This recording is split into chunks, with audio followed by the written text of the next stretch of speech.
Hi everyone, this is Kristen with the Tech Reviewer, looking for the perfect keyboard case for your new 2024 iPad Pro 11-inch M4. You might want to check out the Logitech Combo Touch. So this one is going to be cheaper than Apple's Magic Keyboard, it's lighter weight than Apple's Magic Keyboard, and it's way more protective than Apple's Magic Keyboard. But just the same as Apple's Magic Keyboard, this uses Apple's Smart Connector to connect onto your iPad so you don't have to mess with charging or pairing. Lots to love here. Let's take a closer look. So looking at the Logitech Combo Touch side by side with Apple's Magic Keyboard, these are going to be basically the same thickness, but you are going to have a very slightly wider and very slightly taller Logitech Combo Touch. However, your Combo Touch is going to be noticeably lighter weight. So the way the Combo Touch works is that you have a keyboard section and you have a separate case here for your iPad Pro. These are attached magnetically.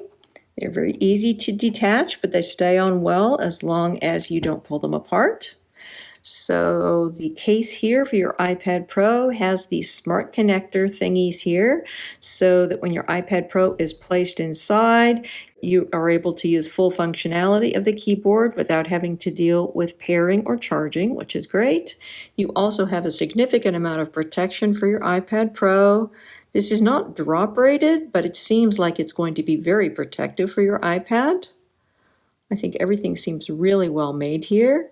And I love the fact that it's easy to detach the keyboard from this and be able to use your iPad and be nicely protected, as opposed to the situation when you're using the Magic Keyboard and you have to use it with a naked iPad. So I love my Magic Keyboard, but I do feel kind of nervous when I'm using it because my iPad looks very small and defenseless when it's being used with Apple's Magic Keyboard. So looking at the keyboard section here, you have a full function key row here, not quite the same function keys as you have with Apple's Magic Keyboard, but most of them are. So you have your screen brightness here. You also have backlight brightness.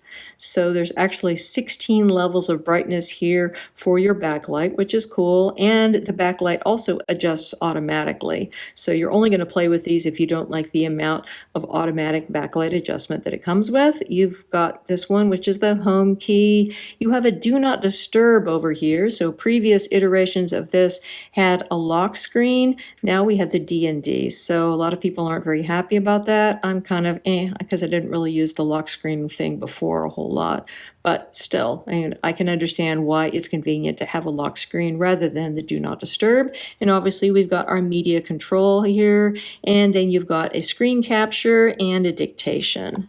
And then you've also just got an excellent keyboard on here. I think that the key travel is great. Really great feel underneath your fingertips. Everything works great. And then you've got an extremely large trackpad here. This is much larger than the one that's on Apple's Magic Keyboard. And the reason that they're able to do this is that you have a very different stand functionality as opposed to Apple's Magic Keyboard. So Apple's Magic Keyboard uses this whole cantilever design, which limits the amount of space for the keyboard and the trackpad. But you don't have that with the Logitech system. So the way that works is you attach these together magnetically, and then looking on the back, you have a fold-out stand. And then you've got obviously lots of space here for your keyboard as well as your trackpad. With Apple's Magic Keyboard, on the other hand, with the cantilever design you have for the stand, you just have less space for your keyboard and for your trackpad. So looking at these two keyboards side by side with your Combo Touch here on the right and the Apple Magic Keyboard on the left, you can see how much bigger the Combo Touch trackpad is as opposed to Apple's Magic Keyboard. Apple's Magic Keyboard is way smaller because there's just no more space for it. But because of the design of the stand on the Combo Touch, you just have a whole lot more space than you do with the cantilever design on the Apple Magic Keyboard. Putting your iPad into the Combo Touch is really pretty straightforward. You're going to want to start on the bottom. So put your bottom two corners in place. Make sure that your iPad is in sort of all the way down. And then go to your top corners and then press those on. So when you put on this top corner, it kind of squishes over the buttons a little bit. Hear a clicking noise, doesn't seem to actually cause any trouble. and then go over to your last corner and then push that one on as well. Once on, we've got a good fit on here, so you do have a little bit of give here, but in comparison to other iPad Pro cases I've seen, very, very little.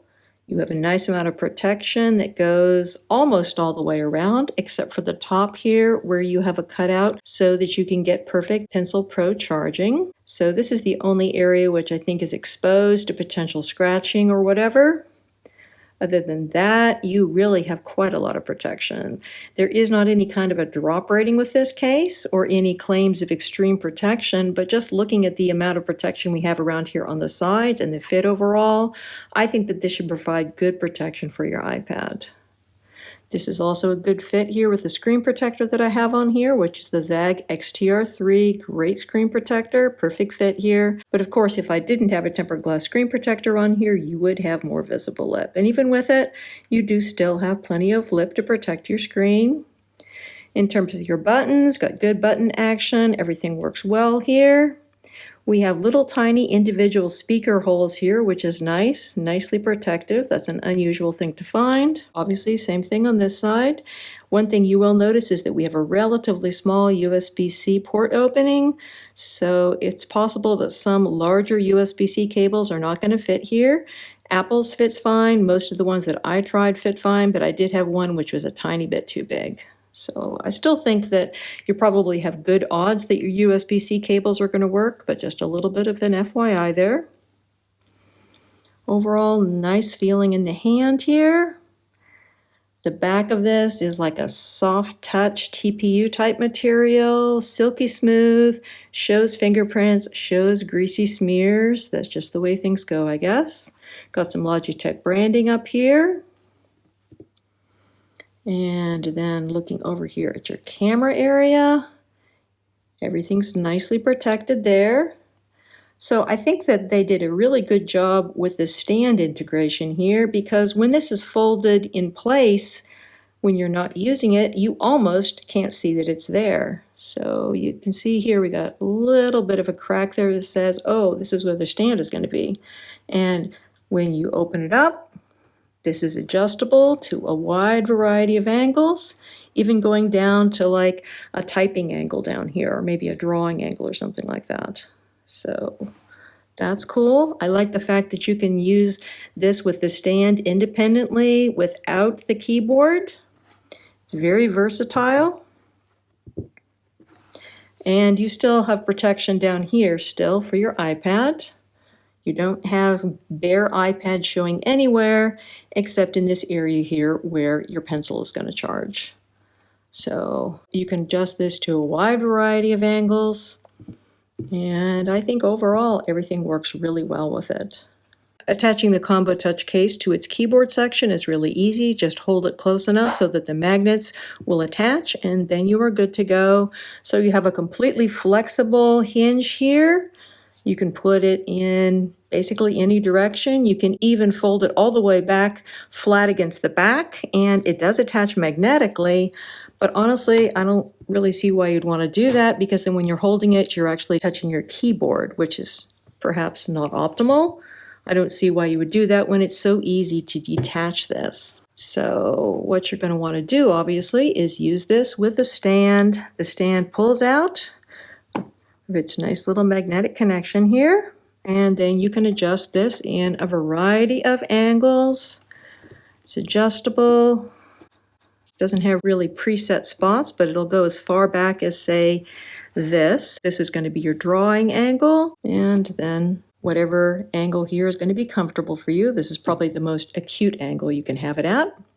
So I think that the stand works extremely well. I love the fact that you can use the stand when you don't have the keyboard attached, so I think that is really great. But the one thing which is a downside about this design is that if you're trying to use this on your lap, you just don't have as much space. And so a more compact arrangement like the Apple Magic Keyboard works better on a lap just because it's smaller. I mean, this just ends up being kind of long.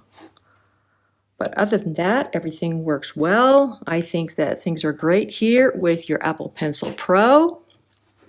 You've got a nice tight connection here with the magnets. So you're attaching this directly onto your iPad Pro. So it's just like using it with a naked iPad Pro. I think you've got nice strong magnets, but there's no latch or anything, no strap to keep it in place. Of course, that's exactly the same as what you have with your Apple Magic Keyboard, so no difference there. There are some third-party cases, like the ones from ESR. Their keyboard cases always have a strap or something to keep things really secure, but it certainly could be argued that a strap is not beautiful. That's why Apple's not using it with the Magic Keyboard, and perhaps that's also why Logitech's not using it with the Combo Touch either. So overall, I think that this is just a really nice product. It's very lightweight. It's nicely compact, so significantly lighter than Apple's Magic Keyboard. Apple's Magic Keyboard comes in at 580 grams. This one is 474 grams, so it is a significant difference. I like the way this feels in the hands. A little bit fingerprinty, sure, definitely. But other than that, I think things work great. I love the feel of this TPU, even though it is fingerprint prone. And the aluminum here feels nice and soft and cool against your fingers, although again, huge fingerprint magnet. I like the fact that this is easy to slide into a bag, and the fact that you've got all this nice protection here on the sides. Honestly, I feel a whole lot better using this with my iPad than I do with the Apple Magic Keyboard, however beautiful the Apple Magic Keyboard may be. So overall, I think that this is a really good product. If you're looking for a high-quality keyboard case for your new iPad Pro, you definitely might want to check out the Logitech Combo Touch. So this one's going to come in at $70 cheaper than Apple's Magic Keyboard. Apple's Magic Keyboard for the 11-inch is $299. This one is going to be $229. It's available directly from Logitech as well as from many other retailers, and I will put links below where you can find out more about it. Many thanks to the kind folks at Logitech for sending me out this sample to review. If you have any questions about this or anything else, please feel free to put them in the comments section below, and I'll do my best to answer them. And do consider subscribing to my channel so you don't miss out on any of my upcoming videos. Again, this is Kristen with the Tech Reviewer. Thanks so much for watching, and have a wonderful day.